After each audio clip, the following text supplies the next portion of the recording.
அனைத்து ஆன்மீக நேயர்களுக்கும் வணக்கம். இன்னைக்கு நாம பார்க்க போற வீடியோ என்ன பார்த்தீங்கன்னா, அடுத்தவர்களுடைய கண்பட்டு தங்கம் அடிக்கடி அடகு போகுதா? தங்கத்தை அடிக்கடி இந்த தண்ணீரில் போட்டு எடுத்தால் தங்கம் அடகு கடைக்கு போகவே போகாது.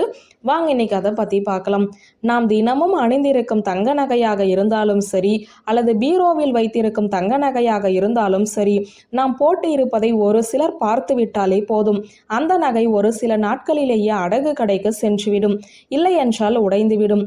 அழகாக இருந்த நகை, நமக்கு ரொம்பவும் பிடித்த நகை, நம்முடைய கணவர் ஆசையாக வாங்கி கொடுத்த நகை நம் கையை விட்டு போகும்போது நிச்சயம் நமக்கு கஷ்டம் இருக்கத்தான் செய்யும்.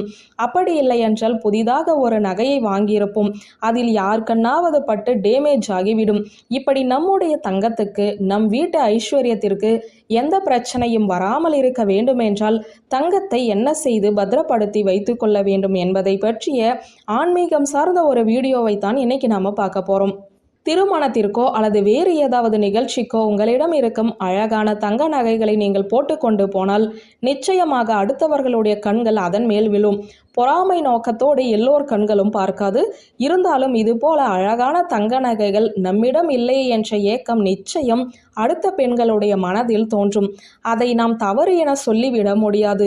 அந்த கண் திருஷ்டியை போக்கிவிட்டுத்தான் நம் கழுத்திலிருந்து கழட்டிய நகைகளை பீரோவில் பத்திரப்படுத்த வேண்டும்.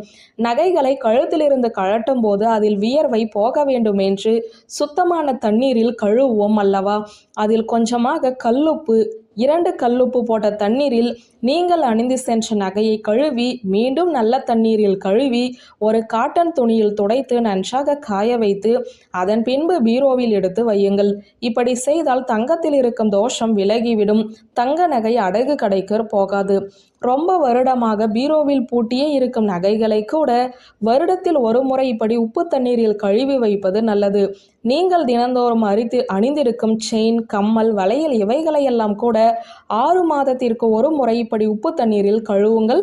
அப்படி இல்லை என்றால் உப்பு தண்ணீரில் நீங்களே குளித்து விடுங்கள்.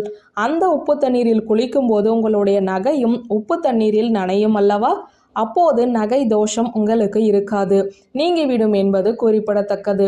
உங்களுடைய வீட்டில் வெள்ளி பொருட்கள் கருகாமல் இருக்க வேண்டும். நீங்கள் அணிந்திருக்கும் கொலுசு முதல், பூஜை அறையில் ஏற்றும் விளக்கு முதல், பீரோவில் வைத்திருக்கும் வெள்ளி பொருட்கள் முதல், குங்கும சிமிழ் வரை எதுவுமே கருத்து போகக்கூடாது. வெள்ளி கருக்கும் தன்மை கொண்டதுதான். ஆனால் வீட்டில் இருக்கும் வெள்ளி பொருட்களை அடிக்கடி எடுத்து சுத்தம் செய்து பளபளப்பாகத்தான் வைக்க வேண்டும். வீட்டில் வெள்ளி பொருள் கருத்தால் அது வீட்டிற்கு நன்மை கிடையாது. வெள்ளி பொருளை சுத்தம் செய்வதற்கு எவ்வளவோ வழிமுறைகள் உள்ளது. அதை பின்பற்றி வெள்ளி பொருளை சுத்தம் செய்து விடுங்கள்.